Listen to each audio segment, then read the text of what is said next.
Good morning, everybody. Today is the day. Lieutenant Howie Ryan, formerly of the New Jersey State Police, the man who investigated my crime and put me behind bars, I interview him on the podcast.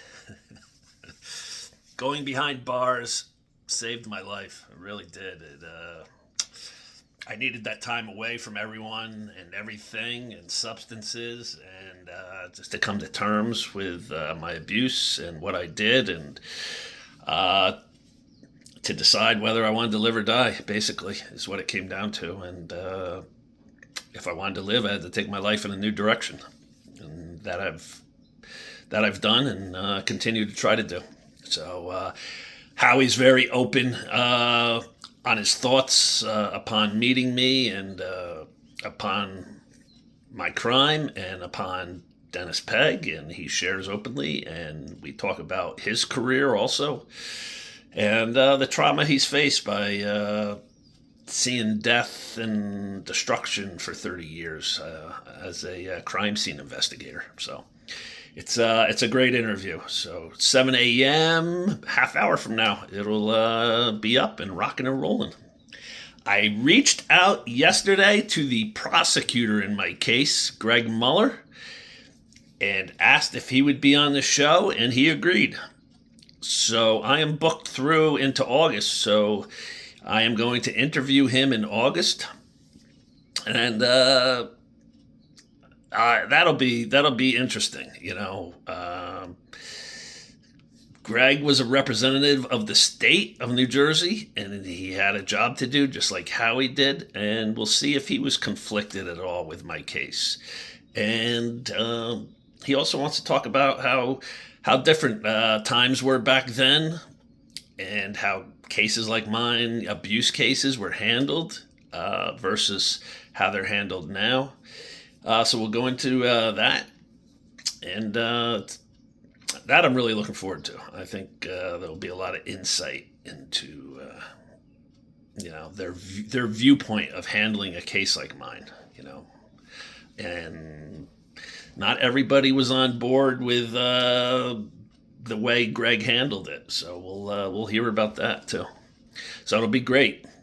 The documentary is currently starting to be sent out to be viewed for sale. There's one or two minor things that still need to be corrected, but we did start sending it out. So keeping fingers crossed that it'll land in the right hands eventually. Everything takes so long. Hey, everything is time consuming. So one thing I learned when I got locked up was patience. You are not going to resolve your case anytime soon, and being incarcerated for me wasn't going to happen overnight.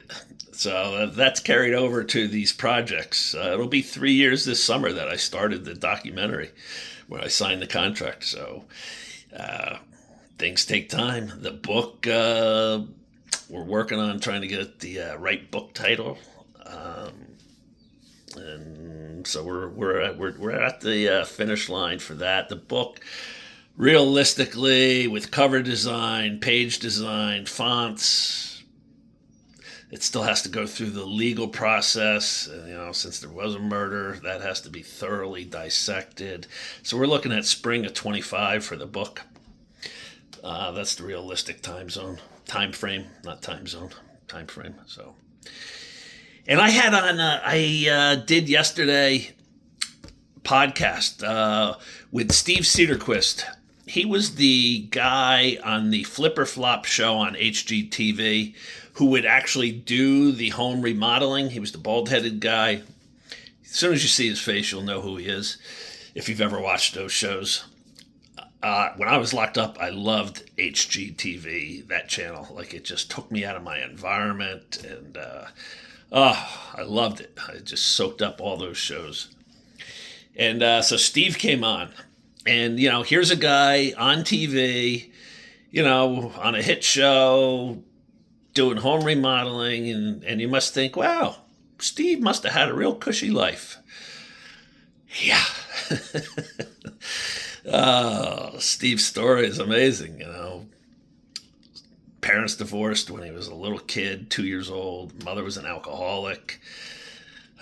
Steve got molested and raped by a person on his paper route that he had when he was a little boy, delivering papers. Led him into horrible drug addiction, crystal meth, cocaine, you name it.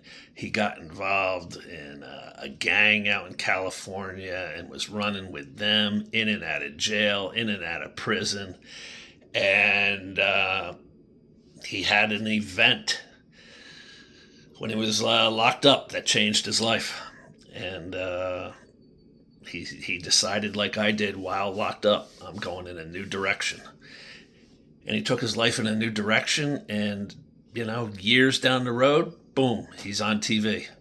So just for all of you struggling with stuff, struggling with substance abuse, struggling with having been locked up, maybe whatever you're struggling, like, this dude was raped, drug addict, gang member, in and out of prison. Life was like starting to be lost, and then boom, decide to turn it around and ends up on TV and very successful guy now. It can happen for any of us. It's up to you. You got to decide you're ready to turn your life around. Oh, but Clark, you don't know what I've been through. Yeah, well, I know what I've been through. I know what Steve's been through, and I know what hundreds of other people have been through, and they've decided to turn their life around. It's up to you. You want to turn your life around? Anything is possible in this world. Turn it around and start living the life you envision for yourself. So many people, the homeless people in Philly and LA and everywhere else in the major cities, most of them have been abused, and most of them feel they don't deserve anything better than living on the street.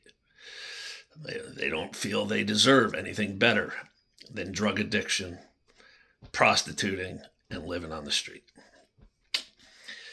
I'm here to tell you, especially if you've been abused, you deserve greatness.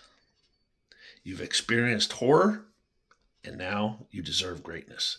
But you got to make the decision for yourself. That's what you want. Life's too short. Make that decision now. Quick. Time is running out. Let's go. Peace.